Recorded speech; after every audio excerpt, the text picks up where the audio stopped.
मी तुम्हाला याच्या मागच्या व्लॉगमध्ये सांगितलं होतं माझं सोन्याचं अँकलेट तुम्हाला दाखवेल, तेही दाखवते. आणि पायात सोनं घालत नाही हे मला माहिती आहे. सोनं म्हणजे लक्ष्मी असतं हेही मला माहिती आहे आणि लक्ष्मी म्हणजे पायात घालायचं हे योग्य नाही आहे. पण मी अनेक अशा स्त्रियांना बघितलं आहे पायात सोन्याचं पैंजण घातलेलं किंवा अँकलेट घातलेलं. पण यामागचं नेमकं कारण आहे मला नक्की सांगा, म्हणजे काही परंपरा आहे का, काही धार्मिक कारण आहे? आणि आता मी तुम्हाला माझं सोन्याचं अँकलेट दाखवते. ह्याची डिझाईन मला खूप आवडते. हे 3.5 वर्षापूर्वी मी बनवून घेतलं होतं. रोज नाही पण कधीतरी आवडीने घालते. आणखीन एक गोष्ट म्हणजे आत्तापर्यंत ज्यांनी मला हे अँकलेट घातलेलं पाहिलं त्यांनी कधीच मला पायात सोनं घालू नको असं सांगितलं नाही. उलट सगळे म्हणायचे दोन्ही पायात पैंजण करून घे, खूप छान दिसेल.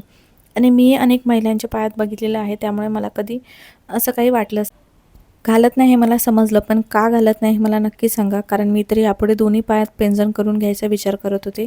तर यामागचं कारण सांगितलं तर तो विचार आता मी करणार नाही. असो, घरात कोबी आणला ना तर कोबीची भाजी कोणालाच आवडत नाही, म्हणून मी नेहमी असं मंचुरियन बनवते. सगळ्यांना आवडतात आणि क्रिस्पी आणि छान कुरकुरीत होतात. तुम्हाला आवडतात का असे मंचुरियन?